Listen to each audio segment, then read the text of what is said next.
Just watched a clip of Roddy Piper embarrassing Bill Maher. God, it was so sweet, so choice. Roddy Piper is maybe the greatest living human being of all, greatest human being who ever lived. Excuse me. Rest in peace, sir. I think they're like in a Mount Rushmore. I think he needs to be considered much heavier than he has been. He is just a true dude. Okay, let's get into this, everybody. Let me get the thing up there. Get the thing here. Teal Piper. What'd she do? All right, Jan, you good to go? Yes, sir. Starting in 5, 4, 3.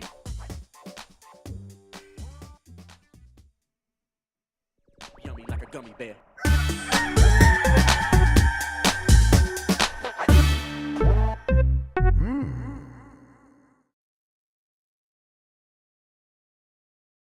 It's the internet. You're busy. Let's do this for September 15th, 2023.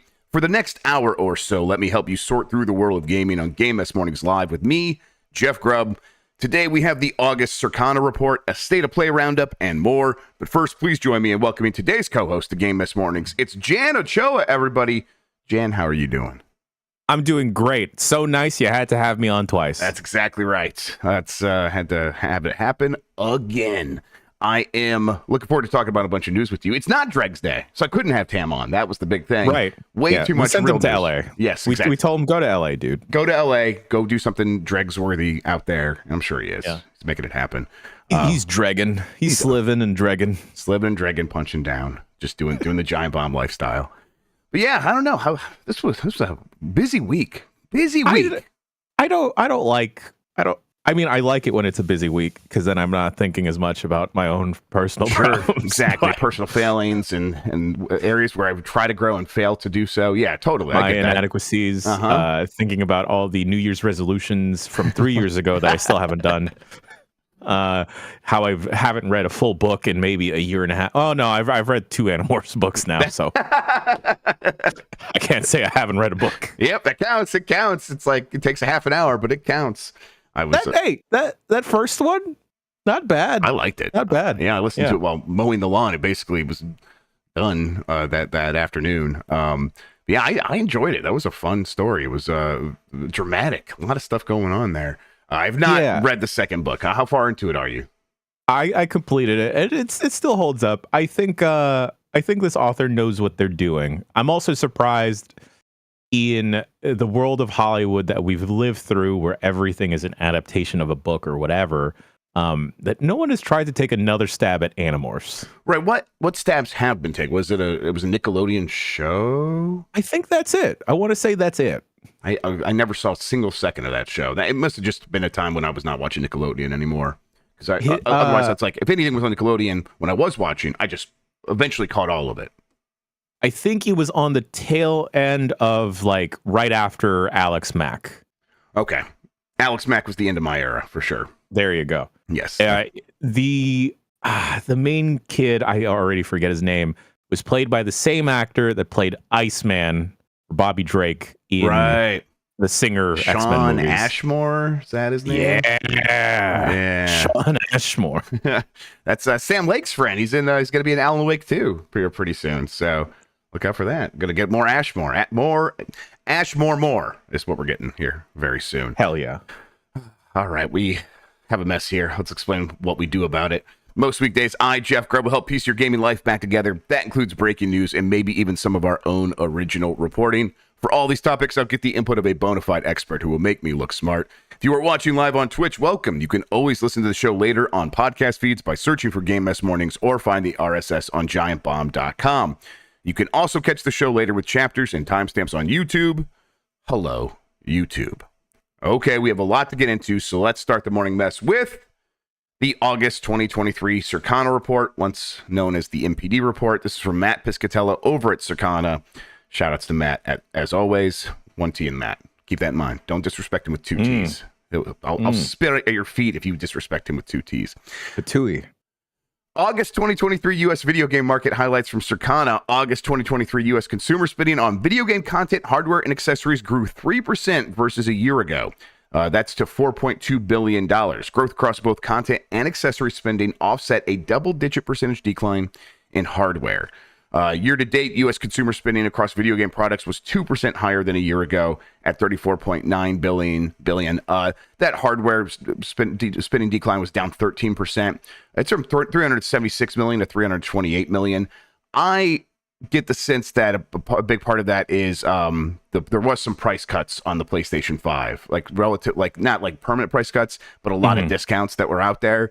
And I bet the PlayStation 5 is selling pretty close to about the same. It might be down a little bit, but in terms of revenue, that is down, and it's about 50 million that the whole industry is down. Not too much. It seems big when you say 13%, but video game hardware is like just a kind of a small amount of the total spending. Most stuff gets spent on video games. In fact, it's like $3.5 billion, or excuse me, $3.7 billion. So yeah, that's a 4% increase over last year. And then accessories up 12%. So again, like if you like try to like tell a story there, people are buying a lot of games.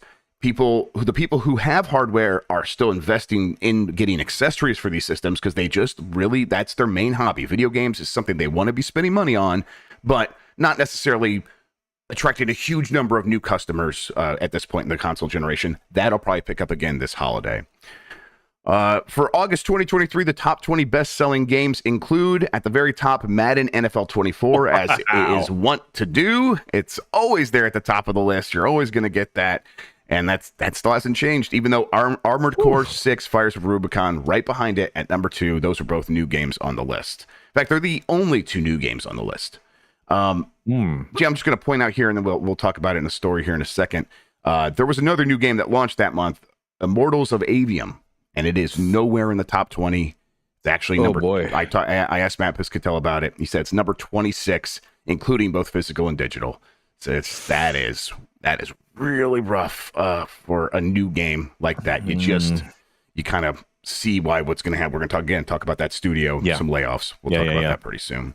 Remnant 2, though, was still in the top 3 after being number 1 last month. That's very strong for that game. Call of Duty, Hogwarts Legacy, Tears of the Kingdom, and Tears of the Kingdom doesn't have digital sales. Then Diablo 4, MLB The Show 23, Minecraft, and Mario Kart 8 rounding out the top 10. Pikmin 4 at number 11 still. So kind of having some legs. 11. Exactly, very respectable 11. And then throughout the rest of the top, okay, so Final Fantasy 16 here was number 5 last month, and it's number 17 now. And we have heard repeatedly like sales have tapered off faster than they were expecting. I think they will probably be able to boost that up again as they put it on PC and other places eventually. But yeah, I guess that does kind of look like a pretty major tapering off. Not some like panic button thing, but it still looks like not as good as Pikmin 4, I guess, right? Yeah, I guess when you look at the brand recognition of Final Fantasy versus Pikmin, it does feel bad for Final Fantasy. But again, we've talked about it yesterday, and I feel like we've talked about it exhaustively across all of the Giant Bomb podcasts that it's a lot of the onus is on Square, and Square not wanting to actually accept the blame. They are the Taylor Swift lyric of like, "Hi, it's me. I'm the problem. It's me." Where it's like, "Oh no, how could we do this? We're doing so bad. Who did this? Oh shit, it's us. It's us." Yes, exactly. I'm not expecting this to be the end of the story for Final Fantasy 16 or anything like that, but I guess I could see why they might be a little bit worried about it. It is behind games like God of War Ragnarok, something that came out a year ago. It was that was number 27 last month. It's number 16 this month. I guess that shows that things can bounce back up and down depending on sales. I bet a big part of God of War Ragnarok though is people buying those discounted PlayStations and maybe getting God of War Ragnarok alongside that. That makes some sense. And then Final Fantasy 16 is among Gran Turismo 7, Miles Morales, and Rainbow Six Siege. Okay, I've always been on the other side of this fence, but do you think part of the confusion with Final Fantasy 16 is because of the number 16? And that like people assume like the general gaming audience will assume like, oh, I think that's related to like 15. I didn't play like the other 20 or other 15 games, so I'm not going to check out this one. So Yoshi P said that same thing where he's like a little bit worried about that. I don't know.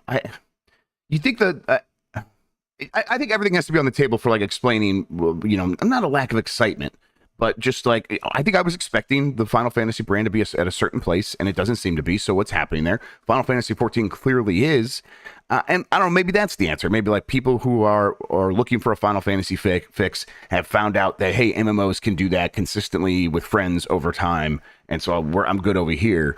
But yeah, I mean maybe, but.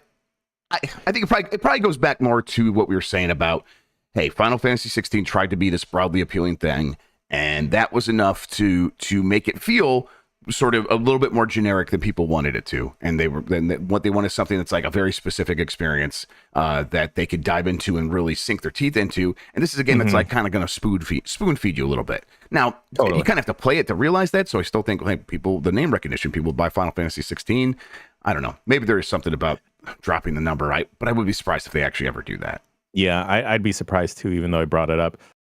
Two things that just crossed my mind before I completely forget about what they are. And oh no, I've forgotten what they are now. If you just burst out whenever they occur to you again. Hogwarts Legacy is still the #1 best-selling game of the year so far year to date. Although that's Legend of Zelda Tears of the Kingdom is right behind that, and that's physical only again. No digital sales there. So Tears of the Kingdom almost certainly probably is the best-selling game of the year. Then Diablo 4, Call of Duty Modern Warfare 2, Star Wars Jedi Survivor, Madden NFL 24, Resident Evil, MLB The Show 23 with no Xbox and Switch digital sales included there, and then Dead Island 2 and Final Fantasy 16 round out at the top 10. Apologies, I remember now. Yeah, there it is. Here's the unfortunate reality that I want to posit to you, Grubb, and our audience, everyone watching live here, is Final Fantasy as a franchise now considered or going to be considered by future gamers a boomer brand? I think that anything that is weebish can't be boomerish, right? At least not this generation. Maybe next gen. And I'm talking about human generations now. I guess I will probably be alive during a day where there will be weebish boomer stuff, won't there? Yeah, weebish boomer stuff is Dragon Ball Z. I guess so. Yeah. Yeah, I guess if I was like, everyone's like, hey, do you watch anime? And I said Dragon Ball Z, they would probably call me a boomer, right? Yeah. Huh. Yeah. That's upsetting. So because I bring this up, and I think I brought this up yesterday with the Sega Atlas comparison, but like, some of the new hotness is Persona, like those. Yeah. Everyone loves the Persona kids. So in every form that they take. And I feel like Persona 5 Tactica is probably going to do okay, where, people just want to hang out with a bunch of friends. Maybe that's why 15 did so well, is people just want to hang out with friends. Yeah, exactly. It's a buddy hangout game. I'm looking at this top 10 or top 20 best selling games year to date, and Final Fantasy 16 is in the top 10. Now it's moved in the top 10. It's moved down a spot, but okay, I'm like, that's good. But then I'm like, Dead Island 2 is ahead of it. Now Dead Island 2 is multi-platform. So, okay. But then it's like Street Fighter 6 is like right behind it. And I'm sure, yeah, that's also multi-platform. But is Final Fantasy 16 about the same amount of excitement as a niche fighting game? I mean, Street Fighter 6 is not a niche fighting game, but fighting games are niche, and then Street Fighter 6 being at the top of that. But you think Final Fantasy 16 is the top of JRPGs. I don't know. It's hard to like parse this stuff just based on the information that we have. But I'm like interested in diagnosing what happened to this game and to see if it's like, is it really success? Is it really some kind of failure? I don't know. Does Square factor in that this has been like a very heavy year for video game releases in general? I mean, I don't. I bet occasionally on conference calls they say that to investors, but that's not something investors really care to hear about. So they kind of have to be careful about saying those kinds of things. Right? They'd be like, "What? No, we don't care about that." Remnant 2 continued to do really well this month, but it's at number 13 for the year. Although it's moving up pretty fast on this list, but it's still behind Final Fantasy 16 in terms of total sales. So yeah, Madden NFL 24, I mentioned that, was immediately number 6 on the list for best-selling games of the year. That's pretty impressive. Spending on video game content in August grew 4% versus last year to $3.7 billion. On console and PC platforms, growth in digital premium downloads offset declines across physical software and digital add-ons. Non-mobile subscription spending fell 4%, while Sensor Tower reported mobile gaming growth of 2.5%. Madden NFL 24 was the best-selling game of August, instantly becoming the 6th best-selling game of 2023 year-to-date. This is the 24th consecutive year in which a Madden NFL franchise release was the best-selling title of its launch month. That's consistency right there. Launch month dollar sales of Madden NFL 24 software, excluding digital add-on spending, grew by double-digit percentage when compared to Madden NFL 23 a year ago. Wow. I don't know. Like, Grubb, in any of the social media circles that are gaming related that I follow, I don't think I've seen anyone talk about Madden. Not even anyone like reposting like a preview or a review. I have on my Steam friends list one person playing Madden frequently, and that man's name is Ron Funches. So he's wow. Okay. So he's in there, and I'm like, oh man, Super Ron Funches wants to play Madden NFL. I played a couple of matches, and that's about it. That's what I did. But you're right. I haven't heard anyone else talk. But that's what's happened. These things splinter off into their own audiences, and that happened a while ago. And now it's like there's very little crossover between the people. We did that Forza thing, and then I get yelled at by Forza fans who are like, "No, I played 5 million hours of this game." I'm like, "You're right. We're not for you. This video is not for you. You should be going to the Forza content creators, which 1,000,000% exist, and we just don't have that cross pollination anymore." But yeah, Madden still very successful. I feel that same way with like the Soulsborne community. Like, who's that big YouTuber in that sphere? Vati Vidya, I think. Yes, sure. I never knew his name, but yes, yeah, I know who you mean. And like, I don't really follow the Soulsborne universe, but like, I come across his stuff very frequently. But maybe that's just because like, I'm friends with someone like Tam, right? Mm-hmm. And Tam is heavily entrenched in that. Yep, exactly. Oh yeah, Iron Pineapple is another one. Yes, exactly. All those guys. We got to be like big. What's a niche game off this list, Grubb? Trombone champ influencers. Yes, that's what we're. Hell gonna yeah. Do. Let's see here. Armored Core 6: Fires of Rubicon was the second best-selling game of August and ranked as the 20th best-selling game of 2023 year-to-date after 1 month in the market. The release of Baldur's Gate 3 helped drive 132% growth in digital premium download spending in the PC, cloud, and non-console VR content segment. Digital sales of Baldur's Gate 3 are not reflected in the best-selling titles chart as publisher Larian Studios is not a panel member. So yeah, let's see. That's Baldur's Gate 3 was... Is that why it's... Okay, it probably wasn't on this list, and that's why. That makes sense. Okay. Oh. Yeah, it'll almost... Because, I mean, think about it. PC. This is not the PlayStation 5 version. So it's like PC is like almost all digital. Like, I don't know, maybe 2% of sales are physical. I honestly have no idea, but it's some very, very, very tiny number. But when it launches on PS5, it's almost certainly going to be up on this list. Then speaking of video game hardware, spending fell that 13%, as we mentioned, when compared to a year ago to $328 million. PlayStation 5 dollar sales fell by single-digit percentage in the month when compared to a year ago, while both Switch and Xbox Series declined by double-digit percentage. PlayStation 5 was the best-selling hardware platform in both unit and dollar sales for August, while Xbox was ranked second in both measures. That's happened before, where Switch was number 3 on both measures, but not very frequently, and I think it only happened recently. So clearly, Switch is on the outs. We know this, but it's going to have those months where it's up and down. I imagine what happened with the Switch specifically is everyone shot their load, so to speak, for Tears of the Kingdom, and now like if you bought it then, there's not a lot of people who are like waiting for the next thing after that. They're like, no, I was waiting for Tears of the Kingdom. I bought it then.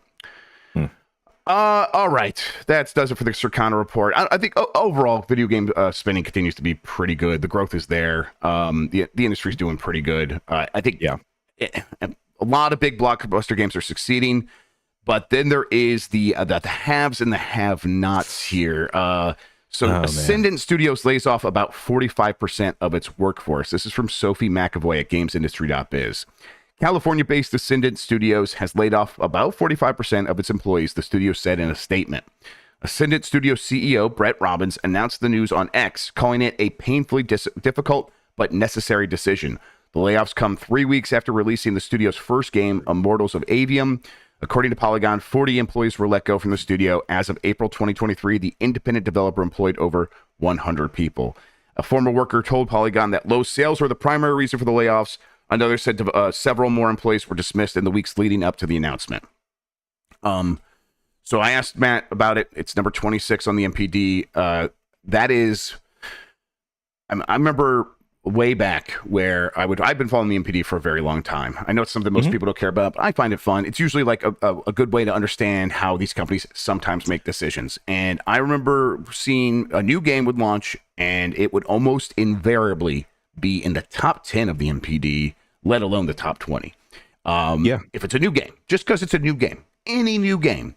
And then it was, what was the follow-up to from Volition? They're not their open world crime games, but the one that they did after that. Red Faction? No, I can't remember either. It was like they launched it, and it was this.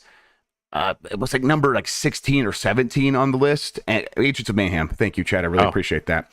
Agents of Mayhem launched, and it was like number 15 to number 16 on the list. I'm like, that's weird and bad and kind of worrisome. Because there was a time when a game could just come out and be new, and they would have a certain amount of marketing, and that marketing would work, and they would get to a certain point on the chart. And I think suddenly gamers became more discerning, and or they were finding those niche audiences to be a part of that we were talking about, where it's like, no, I'm happy just spending all my time over here with these games or this one game.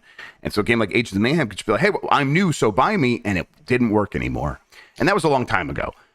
Since then, I think I think gamers have been like, you know what, I want to try more new stuff. Yeah, sure. But also I think publishers have become more discerning as well about the stuff they put out. Even with all that in mind, Immortals of Avium coming out and being number 26. And yeah, it's a busy month, a busy time of the year, a very strong year. That is a very low number. And I spoke to someone who's kind of familiar with this over at EA. The numbers are tragically low for the sales of Immortals of Avium. Oh, man. Like way lower than you would even expect for a game that didn't sell very well. Like, okay, we can look around. Not a lot of people talk about Immortals of Avium. Seems like it didn't sell well. No, it's way below that, actually.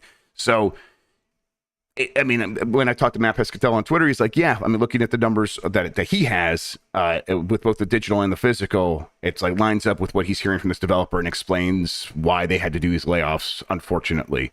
What do you think went wrong here? I guess we could, I mean, it's just a game that didn't stand out, but is it that simple?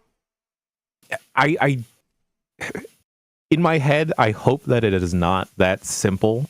Also, it is a very confusing and generic name for a game. It's a bad name. And I honestly, Grubb, I don't think it's a case of there not being an appetite for the style of game. You know, we see people clamoring for anything similar to a BioShock all the time, or like a narrative heavy first person shooter, even though you're shooting with your hands here. And it looks very pretty. But I still had no interest in it when it came out. I don't know if the marketing just didn't work out for it either, which is very disappointing. And I think you hit the nail on the head when you mentioned the Agents of Mayhem comparison, because I just tried to look up that game. I have no memory of it at all. And I think now, especially where time is just such a commodity, I don't see a lot of folks reaching out of their bubble unless like there is a lot of hype or a lot of excitement for the game. I mean, look at going back to the Circana reports of everything that is like on that top there. There's some type of name recognition, and I don't see a lot of new games breaking through to that. Very good point. That top 10 specifically. Like, there's Madden, Armored Core 6, and I know it's been years, decades even. Yeah, but since also Baldur's Gate 3, right? Not on this list, but we know a massive success. And it's like, exactly. Those feel, yeah, sure, Armored Core 6 and Baldur's Gate 3 feel like new things, but they are doing things that might feel new using existing properties, so it makes every risk that much less, right? It mitigates a lot of the risk. Yeah, and then like $60 is a lot for a lot of folks, especially when they are intending to buy a handful of games throughout the year. I'm looking at the audience that bought Hogwarts Legacy Like they bought a whole ass console for one game, and now they're going to be very choosy with like, oh shit, maybe I shouldn't have spent $500 and like the $60. I'll just be very choosy. I guess I'll pick up Madden. Yeah, because I love wizards and football. Yeah, I mean they're going to go with the safe bets. Like they want things that make their purchase feel worth it. Yes, but that doesn't mean that they're going to be like, well, that means I'm buying every game. They are still looking for very safe investments in terms of I'm going to spend $70 on this thing. I want to get a lot of time out of it. I want to get a lot of value out of it. Hopefully it has something I can do with my friends online, all this stuff. And hopefully it's something I can like talk about. So I have like something to share over the digital water cooler or whatever. And I think maybe that last one especially hurt Immortals of Avium because it really had zero word of mouth and no one was streaming it. I think you can look to something like Baldur's Gate 3 maybe eating its lunch a little bit, where it's like everyone in the world was talking about that game when Immortals of Avium arrived, and it just left no oxygen in the room for that game to burn. I also think partially the WGA and the SAG-AFTRA strikes had a partial impact on this game as well. Like the main voice actor is like an actor in Hollywood, like a working actor. He's been on like a couple Netflix series, so maybe they were kind of leaning into him promoting the game. They did that panel with Lucy, yeah, and it's like, and that was at Comic-Con, yeah, right? But he didn't attend. Oh, he didn't. I think okay. Because wow, yeah, I didn't know that. He didn't attend. I think because, and maybe some other voice actors from the game in support of the strikes. Right. So it was mostly just the game development team. It's a bummer. And hey, it looks like a very visually stimulating game, but at the same time, I think it may have been too much for some people, or it may have just felt more of the same, and rather than something distinct for people to check out. I wonder if it, we're gonna get out of this generation eventually. If this is gonna be one of those ones like hidden gems or something that people are, hey, this is actually not that bad. It's like surprisingly good. And once we're out of like this time where it feels like there's a stink attached to it now because it feels like this failure or something. And again, not trying to be harsh or hurt anyone or kick anyone while they're down. Clearly, the studio laying people off, that's awful. But I mean, that is a real sense that is happening right now. As we get further away from that, I bet people are going to be able to go back to this game and have a totally fine time with it. Many people are probably doing that right now, just not enough to move the needle for the studio or for EA. This is an EA original game as well. Obviously, I think I would like an examination of that partnership, what that looks like. EA Originals at one point was like, hey, we are going to work with this indie studio and we're going to publish their game. And I just dropped my battering. Oh, my God. And we're gonna publish their game and give it the EA platform. And now it's like we're gonna take a Koei Tecmo game and make it one of ours. I think it's Koei Tecmo, and we're gonna take this other massive thing that we should just probably be publishing as an EA game if we really believe in it. But instead, it's a partner EA original game, and maybe we're taking less risk and letting the developer take some more of that. And yeah, we're putting some money up, but we're not putting as much money up as if it was an EA game for real. It's like, oh.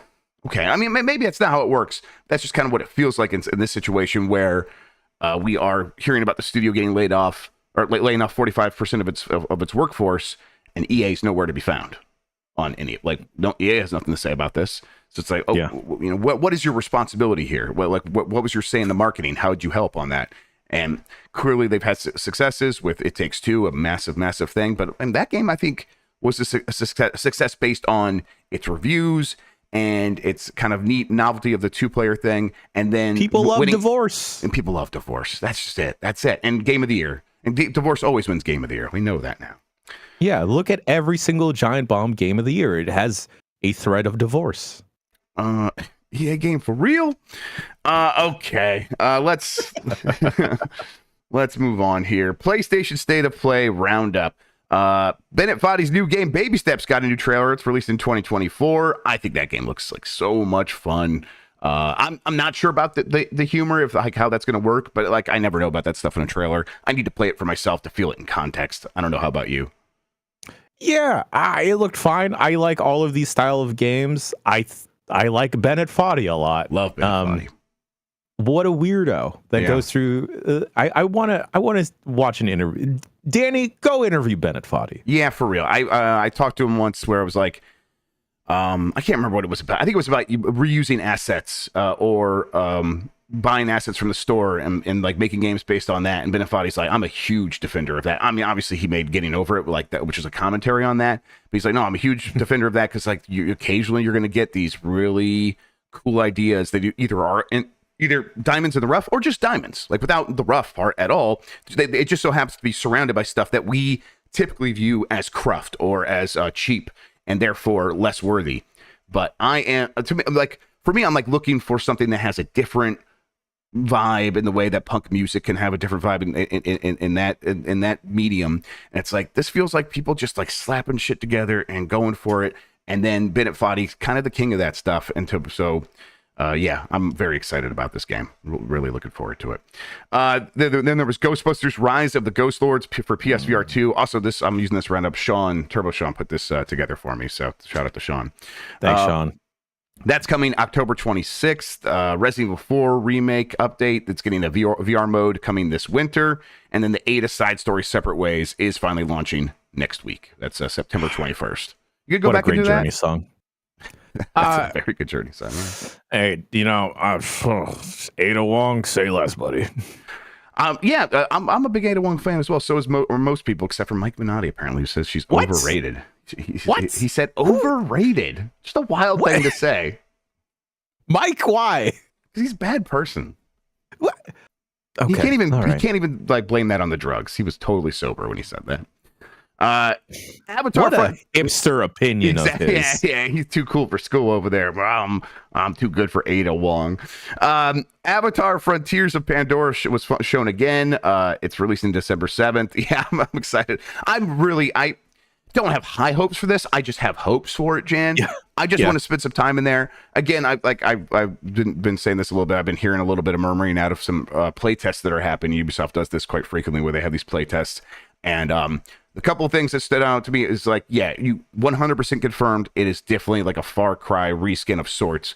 They're doing extra stuff on top of that. But then the thing that I heard was the parkour or like the running through the woods, like those scenes from the movie, they do a really good job of recreating that so that when you are moving through that world, you feel super capable and powerful. I'm like, yeah, that's the shit for me. That's what I need. Yeah. I just want to dive off a tree onto my Ecron and just go. Injected into my fiberglass bones. I love that they're fiberglass bones, Jen. I think about it every day. I swear I think about it every day. Okay. That game, December 7th, and it looks all right. It looks okay. It's a greater thing, but it looks all right. I'm down. I'm down for Ubisoft needs this, please. Yes, I need it. Ubisoft needs it. Jimmy Cameron doesn't need anything, but I hope he gets it anyhow. Ghost Runner 2 release date is October 26th. There's a demo available now. People are playing that. Ghost Runner 1 was very good. I don't know. So I was like glancing away. I looked back and it looked like the character was V. I'm like, is this Cyberpunk? Nope. This is Ghost Runner 2. That's what it is. But it continues to look very good. PS5 Deep Earth Collection DualSense controllers and console covers shown, including Volcanic Red, Cobalt Blue, and Sterling Silver. It definitely looks red, white, and blue. I looked closer at these colors and something feels, I don't know, muted about them. I don't know if I like them. Yeah, it's like they're a little matted, right? Yeah, is that what it is? That's probably what it is. Yeah. Where it's just like they're not sparkly. I don't know. No, like the PS4 controller had a little bit of like, oh, if it catches the lights, like, oh, there's a little bit of shine to it, right? But then I don't think I like anything matte colored. I think it's just I like it matte feels black. dull. I like matte black a lot sometimes. But I mean, I like Matte LeBlanc. I love Matte LeBlanc. Just the darkest black out there for sure. Matte LeBlanc.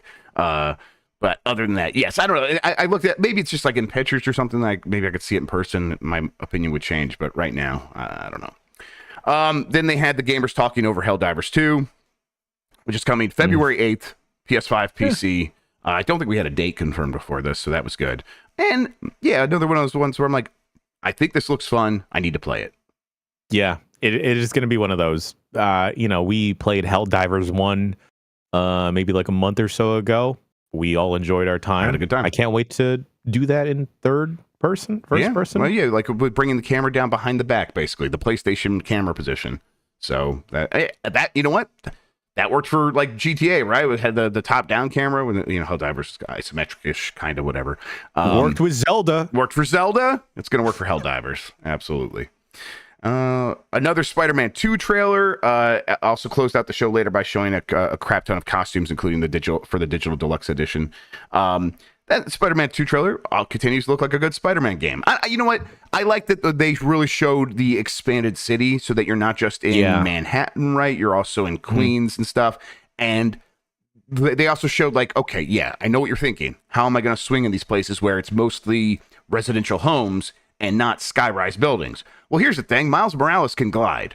And we're going to give you all these other things as well. So go and have fun in those ways. It's like, okay, you know what? They've thought about this. I trust this studio. I bet this is going to be just as fun to explore. And even when I do need to swing and I can't because there's no building there, Spider-Man still runs fast, jumps very far, all these other things. That'll be good as well. Give me Peter Parker's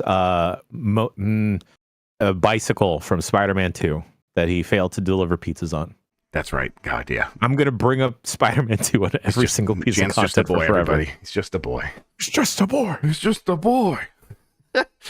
Tales of Arise DLC Beyond the Dawn coming November 9th. You ever play Tales of Arise? I can't remember if you said so or Yeah, not. I like Tales of Arise. I thought it was interesting that a DLC chapter is coming so many years after the game. Yeah. I think Tales of Arise unfortunately got buried amongst other JRPGs, but if folks are clamoring for something, like if you kind of liked Final Fantasy 16, but it didn't quite click with you, I would definitely recommend Tales of Arise. Tam apparently has confirmed that both Spider-Man can glide. So there you go. Thank you. Shout out to Tam, who has played the game. That's what he was doing out in LA. He was playing Spider-Man, playing some other stuff. So he checked out all 19 inches of Venom. Checked out each and every inch of Venom's. I don't know what they said. They just said Venom, just 19 inches of Venom. Yeah. Tales of Rise. That is a weird one. I wonder, like, why not?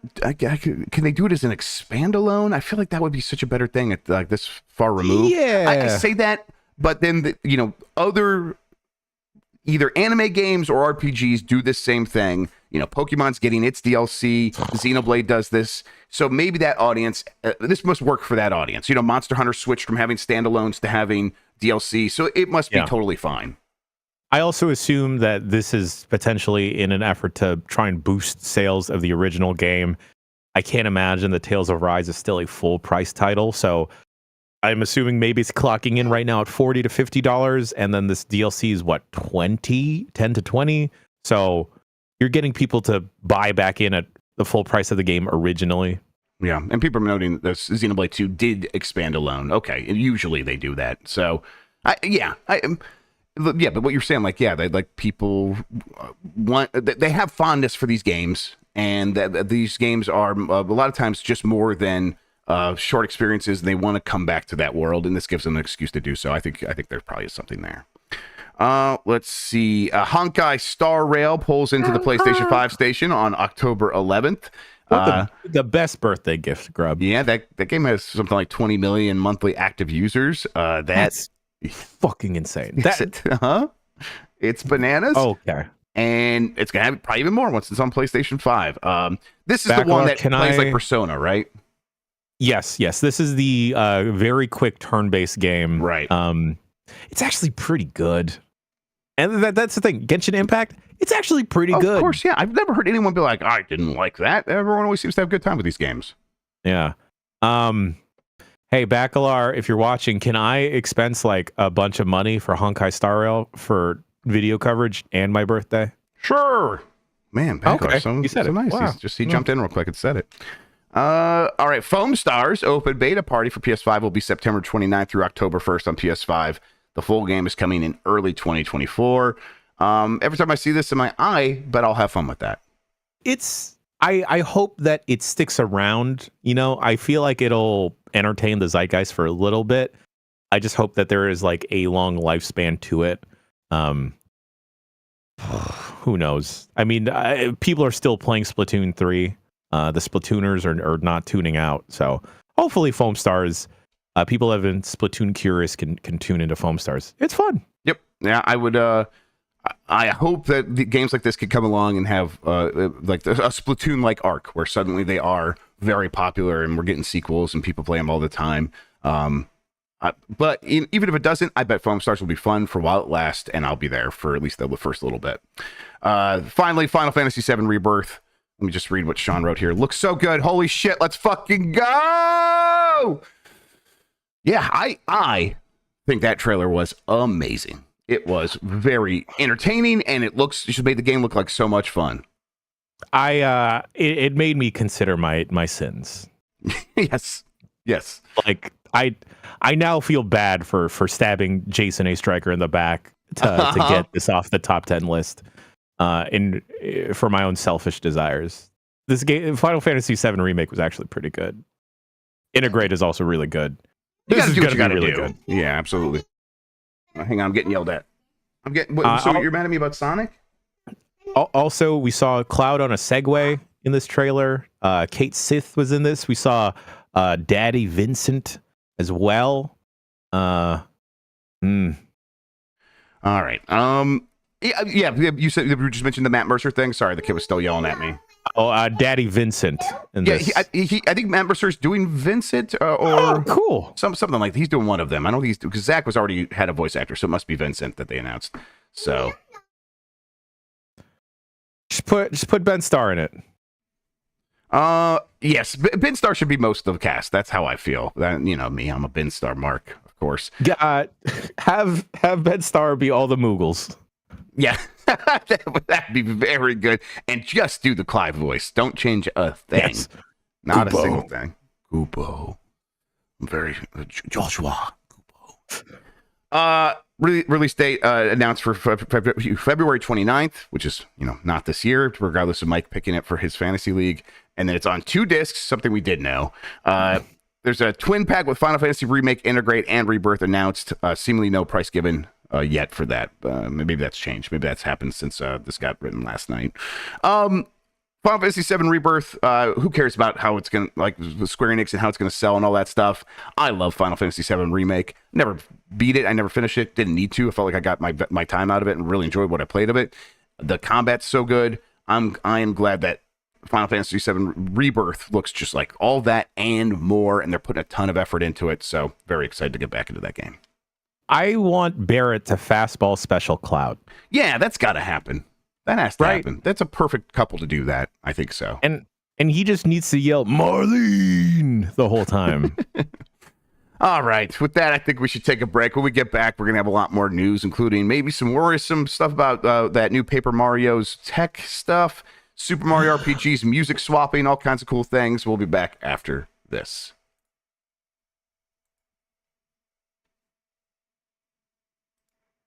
We're back. And I'm going to talk about more news. Early tech analysis suggests Paper Mario's 1,000-Year Door remaster might run at 30 frames per second. This is from Liam Doolin at Nintendo Life.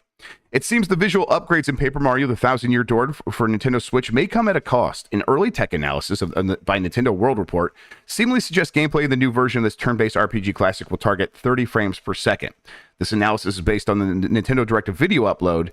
Here's part of what's been mentioned. Based on what we've seen, the Switch version of 1,000-Year Door is targeting 30 frames per second. This is a downgrade compared to the 60 frames per second of the original GameCube version.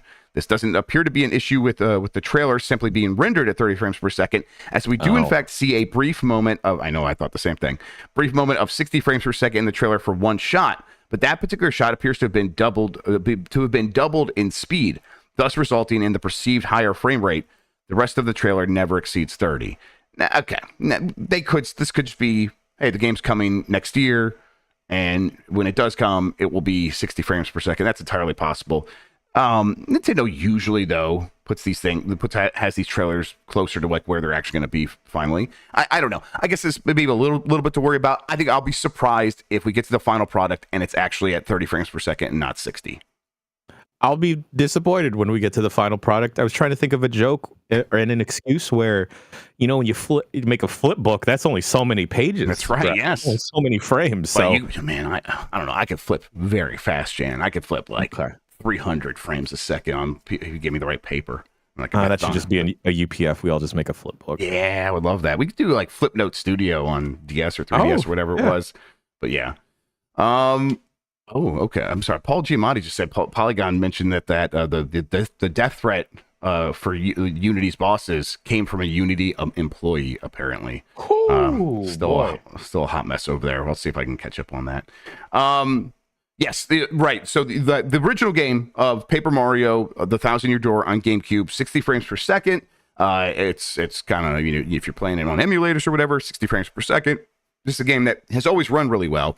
They look like they're mostly doing a 1-to-1 remake in terms of content, but a lot of the assets do look upgraded, improved in a number of ways.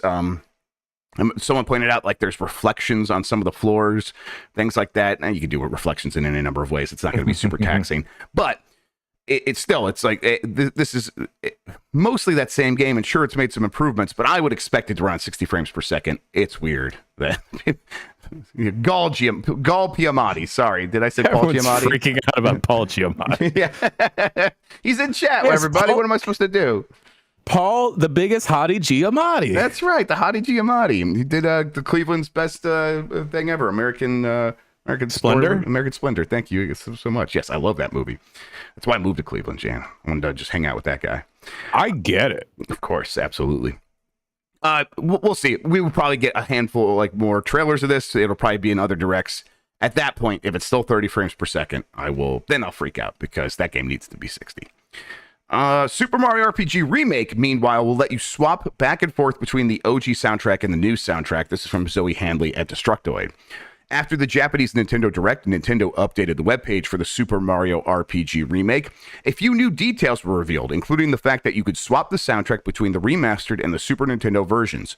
There are a few game soundtracks that are as indelibly etched on the caverns of my ears as the ones for the Super Mario RPG. It's a bizarre and unique mix that sounds nothing like Koji Kondo's more iconic tunes from the previous Mario games. However, from the bouncing sounds of Beware the Forest Mushrooms to the walking bass lines of And My Name's Booster, it's packed full of top-shelf tracks. The soundtrack was put together by Yoko Shimomura, who did the Street Fighter II soundtrack and is one of the best composers of all time. She made contributions to soundtracks like Final Fantasy as well as Street Fighter II, then continued through Parasite Eve, Kingdom Hearts, Final Fantasy 15, and so many others. Personally, I'd argue that Super Mario RPG was her best. So she's overseen the new soundtrack, Jan. That's cool. That's cool and a good thing, and that's fantastic. And I'm like, okay, I want to hear that new stuff, but I do like that Super Mario RPG Super Nintendo music does play in my head all the time. So the idea that I could press one button and swap between both musics on the fly, both set of music on the fly, that's cool. That's important. I'm glad that they're doing this. I can't think of a game that's done that. I know we've seen games do like the switch between like the original graphics and the slightly remastered. There's some that, like, when you do that, they also swap the music. But I don't think I don't remember playing one that's just the music. Tom Hanks' Monkey Island did that, but yeah. Cool. Okay, yeah. Grubb, I know you like Super Mario RPG, but I'm gonna say that Yoko here has had she's had a run on stuff. She's had a run. Like, I mean, listen, Zoe Handley said Super Mario RPG at the top of her of Shimomura's the discography. Okay, I might agree with that, but like Street Fighter 2, Kingdom Hearts, I get it. That music, real good. Shimomura, just give me more of her music whenever I can. It's very good stuff. This is like a blank check style run here. Yes, yes, you're right. Yeah, where it's just like you start off strong, and then what's the rest of your career look like because you did such great music at the start? Yeah, absolutely. Like Homegirl could have just closed up shop like in 2000, mid 2000s. She's still going strong. Oh man, give me Guile's theme. Give me all that shit. Yeah.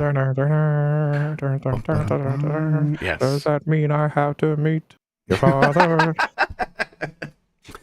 Final Fantasy VII Remake has sold and shipped a whopping 7 million units. We talked a bunch about this game, so I'll just give the details here from Jonas Mackey at Game Reactor. People could barely believe it was true when Square Enix announced Final Fantasy VII Remake during Sony's E3 press conference in 2015.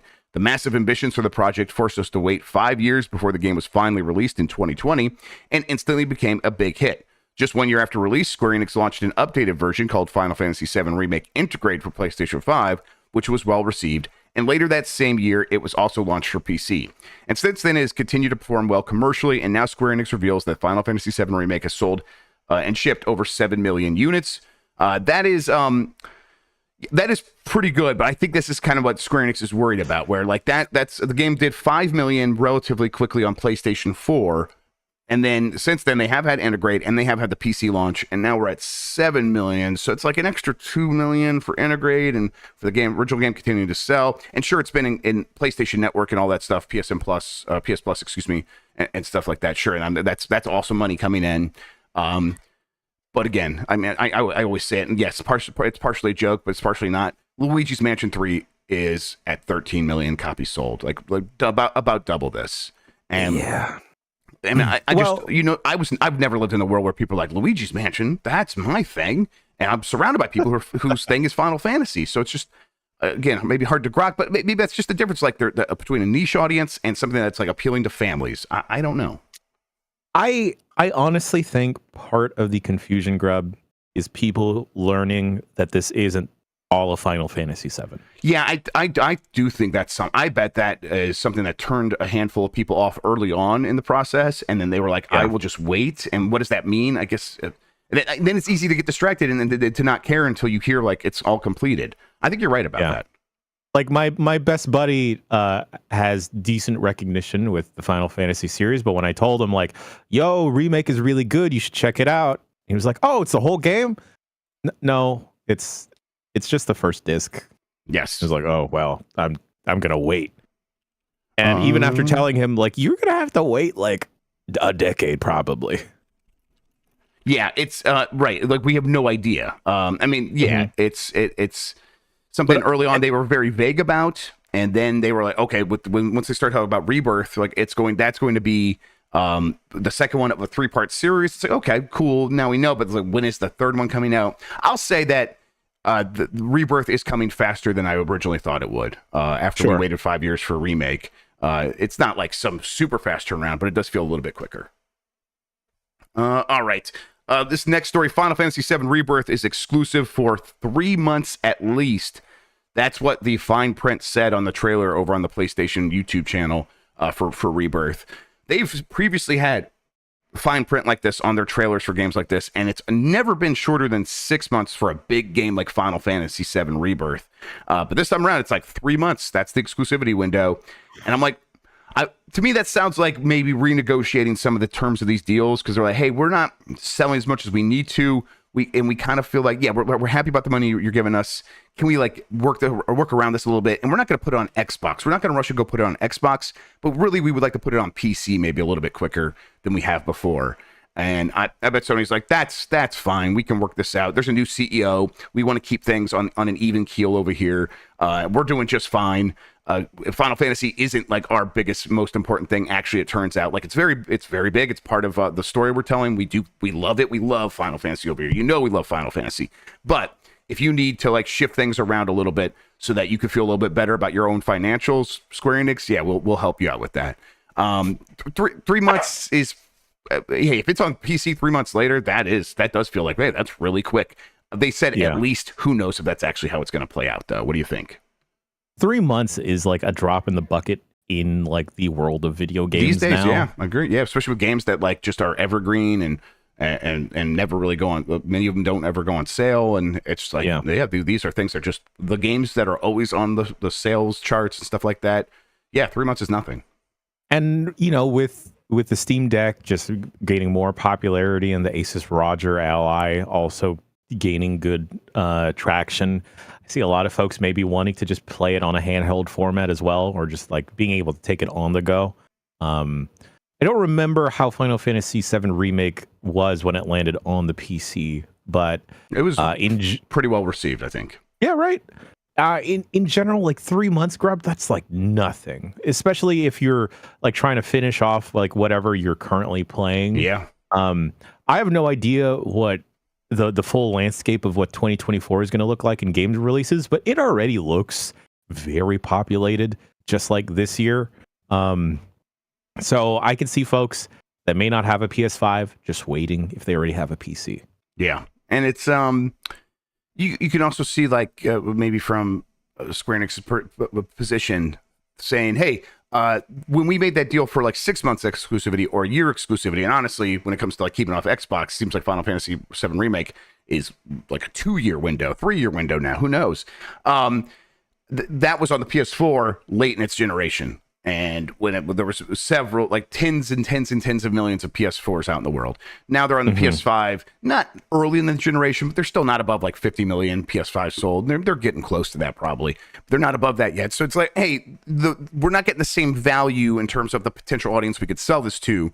So either we need more money up front or we need a smaller window, and maybe we prefer a smaller window. I bet they would prefer a smaller window because the thing probably will do better if it gets the PC faster this time around.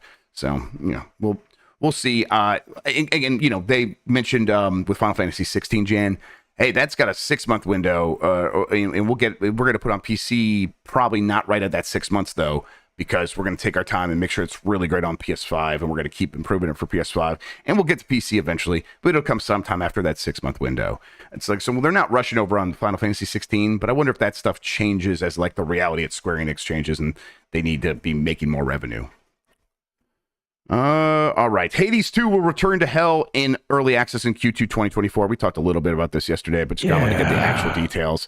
From Stephen Mills at Destructoid, Supergiant Games released a development update for Hades 2 yesterday, shedding some light on the roguelike action RPG's early access release plans. The sequel to Hades will launch in early access in Q2 of 2024 on both Steam and the Epic Game Store. The team went on to clarify that the exact date, pricing, and system requirements will be revealed later.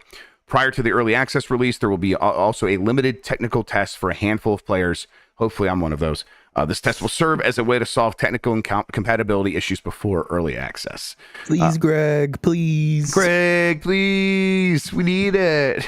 I gotta love Hades. I love Hades so much. Just one of my all-time favorite gaming experiences. Hades 2 just needs to be more of that. And I mean, I kind of, it's hard for me to think of any other studio that has a better chance of creating fun new ways to interact with their world than having this studio put Hades 2 into early access again and say, hey, let's put all our craziest ideas in this and see if we can refine them into yet another interesting play so that you can have like 25 runs that all feel completely different from one another instead of like the 15 runs that all felt very different from one another in Hades 1. Yeah, very excited about this. For folks that have had the Hades itch and have just gotten tired of replaying through Hades repeatedly since then, if you have an iPhone or if you have Apple Arcade, there's actually a pretty good Teenage Mutant Ninja Turtles Hades there right now. That's interesting. Yeah. I don't remember if it's actually multiplayer. That's what you said. It's the Apple Arcade one. Yes. Okay. Splintered Fate. I heard about this game. I had no idea that's what it was. I checked out like the first level, felt okay, felt completely fine. It came out in May of this year, so it's been it's been out for a while. Okay, that's I do remember hearing about this game. I had no idea that's what it was. That sounds very interesting. I still need to get that, I don't know, Mac Mini or an Apple TV or something and start playing some of those games. Digital Eclipse launches Wizardry, proving grounds of the Mad Overlord remake out of nowhere. This comes from Zoe Hanley at Destructoid. Digital Eclipse has announced that not only are they remaking Wizardry, Proving Grounds of the Mad Overlord, they're launching it into early access now. Wizardry, Proving Grounds of the Mad Overlord was the first in the series and launched all the way back in the primordial days of 1981 on the Apple II. It was one of the games that popularized dungeon crawlers and helped translate tabletop RPGs to the home computer. It's not the first, however. Richard Garriott's Akelabeth predates it by a year, and Dungeon Quest, just with a J. Temple of the Apshai. Hey, can you turn that down real quick for me, kiddo? Thank you. That came out as well. This is something that Digital Eclipse is very good. Oh, okay. Hang on. Let me turn this down real quick. Word pronunciation. See, I'm messing it up. I tried to say pronunciation, and I said pronunciation. Words are hard, folks. You know, we don't really do tongue twisters to warm up the mouths. Maybe I'll start including that into the mic checks. How's everyone doing? Clibbard is not a flub of the tongue. You know, that is just that's actually doing the rules like they are proper. All right, everybody. That's why skateboard should just be skibbered. Yeah. That would help me out a lot. Remakes and remasters are nothing new to game preservation, but I'm really digging the warts and all approach we've been getting recently. Usually some of the more Paul Giamatti. Yes, the more aged aspects get smoothed over, but everything that made the game special is preserved. That's certainly the case here. I think Digital Eclipse is one of my favorite studios right now. I've been playing that the history of Karateka and really enjoying that. It's just a great way to do a interactive documentary. Obviously, this is so cool. They did Atari 50, but just to take it and do it with one game, they nailed it. It's so cool. Now they also just do these preservation projects and stuff like that. A lot of it feels like it's driven by their passions, and I think that's the right way. Let this passionate studio go out, find the things they want to work on, and preserve them. That's cool. I bang with Digital Eclipse so hard because of one of my favorite GBA games, which is Disney's Lilo and Stitch. Yes. That Digital Eclipse would pop up. That name would pop up a lot on Game Boy Advance games. They did a lot of work. They also made Lizzie McGuire on the go. Yo, hell yeah! It's a prolific studio. And the GBA version of Triple X. Oh, really? Yeah. Man. Not the Susio Triple X, folks. The Vin Diesel Triple X. The list of games you just said there would make for a great license to thrill. So we can get in there and play some Triple X on Game Boy Advance. Man. Maybe you should make. No, Disney's Lilo and Stitch is actually pretty good. I was thinking of making Mitch play that for Blight Club. That's a really good idea, though. Like you're on the right track there. Is there a Winnie the Pooh game? Is there a really bad Disney game? Okay. All right. We'll just continue this discussion Spin the offline. gears. Yep. The gears are spinning. Pikmin 4 is still dominating Japan's sales chart. I just wanted to say it. Pikmin 4, 31,000 copies sold in the last week. It's at 817,000 physical copies sold in Japan alone. That shit's going to get to 1 million. Just physical games. I couldn't be happier. All right, Jan. I got the poll question from yesterday. While I get that all set up, though, why don't you tell people what's happening on giantbomb.com for the rest of today and maybe into next week? What we got going on the rest of today is we have Unprofessional Fridays. We moved it up yet again. It is at 10 a.m. Pacific, 1 p.m. Eastern time. We will be doing, who knows? It's still up in the air. But I definitely want to play some later- F-099 on UPF. Yeah, maybe we'll check out F-099. Maybe I can we can play a little bit of Blasphemous 2. Maybe some Liza P, maybe? Lies of P as well. Yeah. Lies of P, I don't want anyone to take the wrong thing from this, but it is a very Korean game. Ooh, okay. That has a lot of implications that I'm both excited and frightened by. Yes. Take from it what you will. But it's very smooth faces, very moist faces, Very moist faces. And then maybe some Mortal Kombat 1. Although I don't know if we have codes, but maybe not. I have the game if we need it though, and then we can play it on PC. All right, let's see here. I have a poll question from yesterday. How do you grade the Nintendo Direct? 9% gave it an A. Let's see, 8% gave it an F. 11% gave it a D. 30% gave it a B. And the number one answer here is C with 43%. So the bell curve's kind of in that C to B range. But I voted C, Jan. I think that's how I feel. But it's just because the last one was so good and gave me all the stuff I need. And this one was a lot of updates on that stuff. So I'm not mad about it or anything. Really, I don't get mad about these things ever, even if they are just straight up like waste of time. It's like, you know what? It's my job. So I'm still getting paid to do this. I'll live. But you know, I'm kind of a little surprised. People are like, no, it's B. This is good. I like it. But I guess maybe people are into some of the anime games they showed. I don't know. Even then, as someone that is into the anime games that they will occasionally show, I would give it like a B- to a C+, leaning towards the C+ range. Yes. Yeah. That's kind of where I'm at, but too. yeah, I think you're right. Based off of the last Nintendo Direct, which felt like such a banger, this one was okay.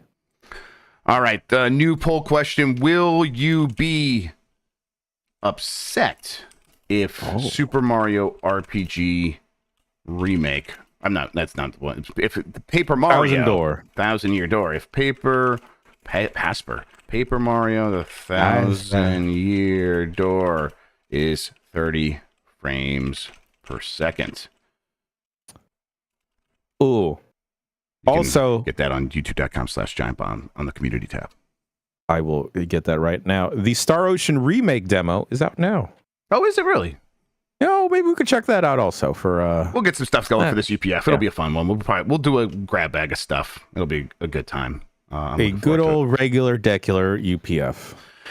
All right, Jan. I think that does it. I think you talked about what's happening. We did the poll. We haven't thanked the audience yet, but I'll get that in a second. Jan, thank you so much for spending today talking with me about video games, man. I really appreciate it. It's my favorite way to start a Thursday, and I did it on a Friday. Thank you all for watching. You're one of the best audiences gaming. In fact, you know what? You are the best audience in gaming. Until next time, have a good one. Take care of yourself, and goodbye.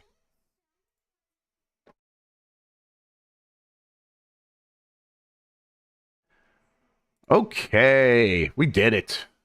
We done did it. Despite all the evidence to the contrary, we